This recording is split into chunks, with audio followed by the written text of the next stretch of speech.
है कि नवरात्रि में सभी लोग अपने घरों में कन्या पूजन करते हैं, कन्या भोजन करवाते हैं। और हमारी वार्तालाप में अक्सर इस प्रश्न के बारे में पूछा जाता है कि कन्या पूजन हमें कब करनी चाहिए, कितनी कन्याओं को बुलाना चाहिए, कितने साल की कन्याएं बुलानी चाहिए, उनका क्या खिलाएं और भेंट में क्या देना चाहिए, कन्या पूजन कैसे करना चाहिए, सारी अद्भुत जानकारी आपको इस वीडियो में हम देने वाले हैं। देखिए मेरे प्रिय साथियों, शारदीय नवरात्रि के 9 दिनों में माता रानी को प्रसन्न करने का सबसे सरल तरीका होता है कन्या पूजन। और कन्या पूजन को आपको सही तरीके से करना चाहिए। देखिए साथियों, जब भी आप कन्या को अपने घर पर बुलाएं और वह आपके घर पर आए तो सबसे पहले आप उनके पैरों को किसी पात्र में जरूर अपने हाथों से धुलाएं। और अगर आप चाहे तो दूध और गंगा जल भी इस जल में मिल सकते हैं। और साथियों, बाद में इस जल को आप अपने पूरे घर में छिड़क सकते हैं और बचे हुए जल को किसी पेड़ में जाकर डाल सकते हैं। साथियों, ये बहुत ही शुभ माना जाता है और हमारे पूरा घर पवित्र हो जाता है। देखिए मेरे प्रिय साथियों, अब प्रश्न ये आता है कि हमें कितनी बड़ी कन्या बुलानी चाहिए।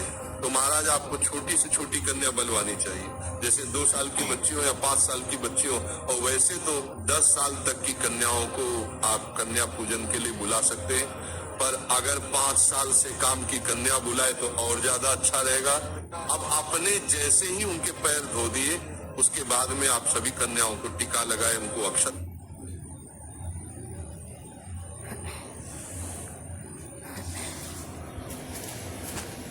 भी लगाए और लाल चुनरी लाए। मेरे प्रिय साथियों, अब आपको भोजन करवाना है और महाराज ध्यान रखना है कि भोजन में आपको लहसुन प्याज का प्रयोग नहीं करना है। और इसके अलावा कन्या भोजन में खीर पूरी या हलवा जरूर होना चाहिए। और उन्हें आराम से भोजन करने दें, खुशी से भोजन करने दें। और उनको जिस चीज की जरूरत हो उनके बोलने से पहले उनको थाली में रख दें।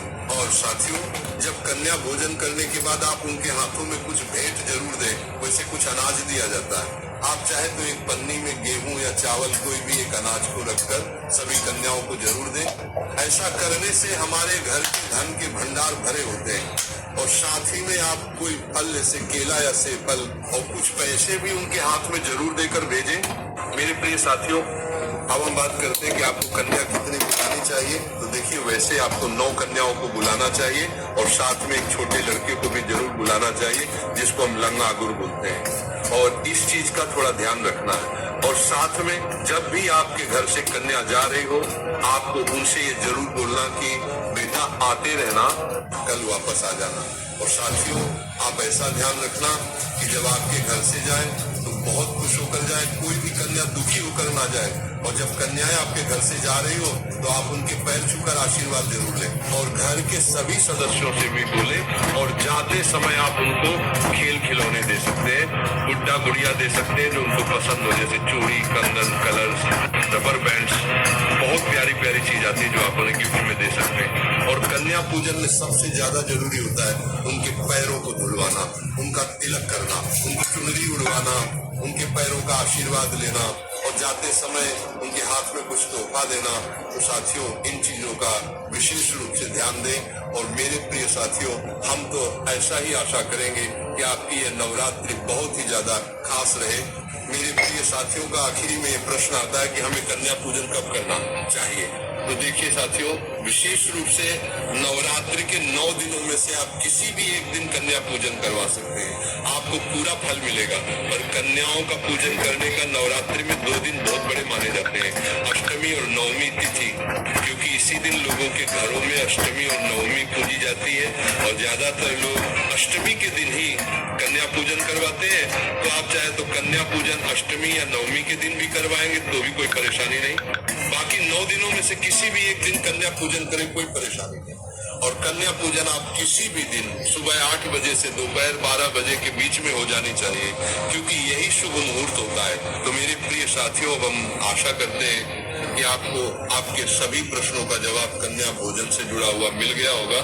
पर अभी भी आपके मन में अगर कोई प्रश्न बचा हुआ है तो आप हमसे कमेंट करके पूछ सकते हैं। और आप हमारे चैनल को कब सब्सक्राइब करेंगे हमें जरूर कमेंट में बताएं। और आप हमारी ये वीडियो कहाँ से देख रहे हैं जरूर बताएं। राधे राधे प्रिय साथियों। आप सभी लोग जानते हैं कि नवमी को लेकर लोगों के मन में बहुत बड़ा प्रश्न है कि इस बार नवरात्रि की नवमी तिथि कब है, हमें कन्या पूजन कब करना है, व्रत का पारण कब करना है। सारी अद्भुत जानकारी इस वीडियो में आपको देने वाले हैं।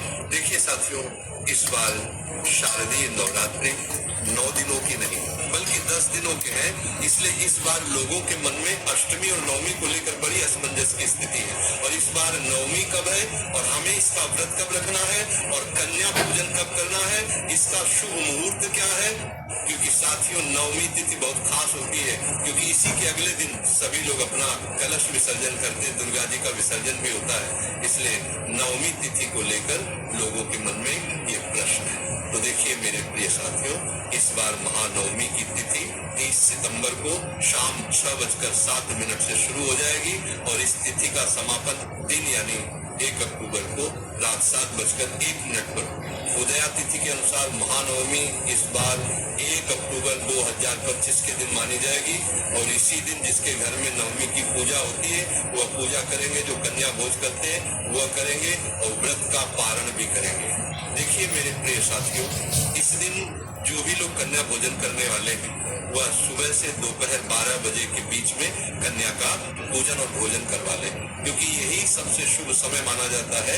कन्या पूजन करने की एक विधि होती है। अगर आप कन्या पूजन सही विधि से करते हैं तो आपको सच में नौ माता रानी का आशीर्वाद प्राप्त होता है। और लोगों के मन में ये भी प्रश्न होता है, क्या हमें कन्या पूजन में 9 कन्याएं बुलानी चाहिए या कम या ज्यादा। तो देखिए साथियों, नवरात्रि के 9 दिनों में 9 देवियों की पूजन होती है, इसलिए आपको कम से कम 9 कन्याएं जरूर बुलानी चाहिए।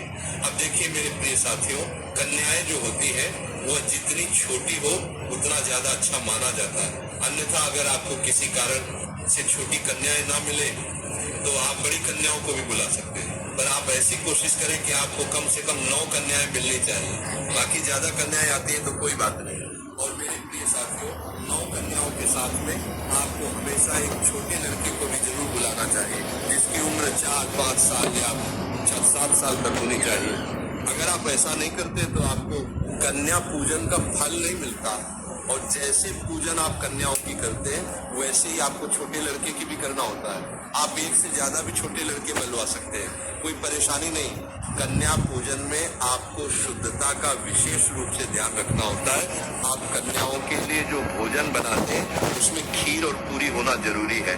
बाकी लहसुन प्याज का प्रयोग बिल्कुल नहीं करना है। और सभी कन्याओं की विदाई में आपको उनको कुछ भेंट या पैसे जरूर देना है और उनको खुश करके उनके पैर छूकर ही आपको उनका घर से विदा करना है। और मेरे प्रिय साथियों, कन्या पूजन में और भी कुछ जरूरी बातें होती हैं, जैसे कि कन्याओं का श्रृंगार करना, उनके पैरों में माहौर लगाना और भी बहुत सारी चीज पर एक कन्या पूजन की सारी विधि हम आपको आगे वीडियो में बताएंगे। पर इसके लिए आप हमको कमेंट करके बताइए कि आपको कन्या पूजन की पूर्ण विधि चाहिए या नहीं। और इस बार दुर्गा नवमी 1 अक्टूबर 2025 के दिन रहेगी। इसके बाद में 2 अक्टूबर 2025 के दिन दशहरा रहेगा, विजयदशमी रहेगी, जिस दिन दुर्गा विसर्जन होगा और कलश विसर्जन भी होगा। तो मेरे प्रिय साथियों, हमने आपको अद्भुत जानकारी दे दी है। आप हमारी ये वीडियो कहां से देख रहे हैं कमेंट में जरूर बताएं और हमारे चैनल को सब्सक्राइब जरूर कर दें।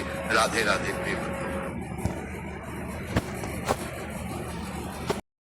श्री शिवाय नमस्तुभ्यम। दोस्तों कैसे आप सब, आई होप आप सब अपने घर पे अच्छे होंगे। तो जैसा कि आपको पता है कि दुर्गा अष्टमी है कल और परसों भी मनाई जाएगी और नवमी उससे नेक्स्ट डे बनाई जाएगी। तो प्रेमानंद जी महाराज ने यहाँ पे संपूर्ण जानकारी आपको दी है। बहुत ही अच्छे तरीके से उन्होंने समझाया कि आपको कन्या पूजन कैसे करना है, आपको कन्या कितनी बिठानी है, क्योंकि कई बार हम लोगों को कन्फ्यूज़न बना रहता है, समझ में नहीं आता कि कितनी कन्या बिठानी है। कभी हम ज़्यादा जिमा देते, कभी कम हो जाती है।